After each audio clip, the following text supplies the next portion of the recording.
So a top California official is pushing for tighter gun laws in that state.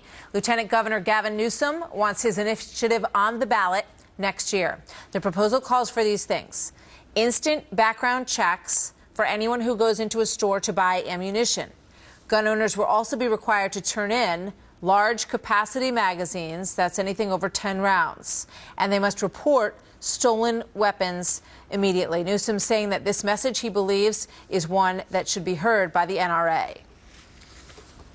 You can intimidate politicians. We've seen that. Hell, you've been effective. But you can't intimidate the public.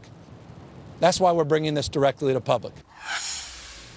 So let's see what Leslie Marshall thinks about this. Syndicated radio talk show host, blogger for the Huffington Post, and a Fox News contributor. And David Webb is host of the David Webb Show on Sirius XM's Patriot Channel, columnist for The Hill, and a Fox News contributor. Welcome Good morning, Martha. to you both. Good morning, Good morning. to you.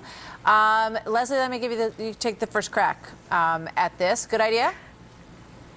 Yes, I think it is a good idea. I mean, first of all, I don't think it's too much to ask, hey, if your weapon's stolen, report it.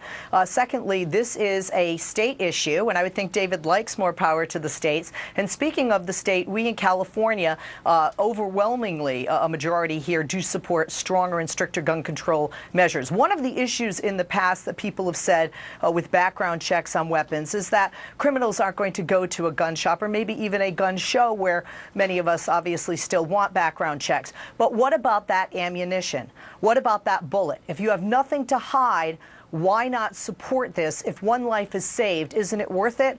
I and others in California do believe that. David? I'm about to cry. I don't know what to do after that persuasive argument on emotion. You know, let's apply liberal logic here for a moment. In New York City, a 16-ounce big gulp is bad for you, but in California, if they get it, and in Washington, Oregon, and Colorado, pot is good for you. That's the kind of logic you get from these anti-Second Amendment types.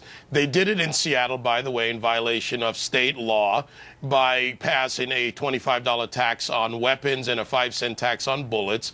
This will have no effect on the criminals, but they want to criminalize law-abiding citizens. First of all, to Leslie's point, law-abiding citizens have their weapons stolen. They report it to the police. Why? Because they want it to be either found, taken off the street, and not end up in the hand of a bad guy, which means they might get into a more legal issues if it's used in a crime. You've got Hillary Clinton, who wants an Australian in Keene, New Hampshire, this past weekend. She says she wants a national Australian-type gun buyback program. And the liberal logic is if you remove the guns from the population, everything will be okay. Let me refer you to the knife intifada going on right now in Israel. Bad people, terrorists or criminals, will use whatever is available to commit their crimes. Let's listen to Hillary Clinton on this last week. Here she is. The NRA tries to keep gun owners, the ones who are members, really upset all the time so they can keep collecting their money, because they tell them that they're the only thing that's going to stop the black helicopters from landing on the front yard and people's guns being seized. I mean, that's basically the argument they make. Leslie? I mean, what about the argument that, you know, we just heard from a member of the NRA before we went to the break, that, you know, what stops, because, you know, what we're really talking about here at the basis of all of this is these horrific shootings and the loss of young lives that we've seen at campuses across this country. That's what has sparked all of this. So we need to figure out a way to try to get a handle on that and to make, you know, and to save, as you said, you know, even one life with any good move that we can possibly make. But the question is, will this do any good? We've seen states with a lot of gun control, like Illinois, Chicago, for example, have some of the most horrific homicide numbers that we have in this country. Oh, no question. And I think that's why going toward the ammunition and not just the weapon is in, like you said, the spirit of being preventative. To David's point that we liberals feel that the less guns we have, the less violence there will be. Not exactly, but I think we could turn that argument around. We have more Americans owning guns than ever before.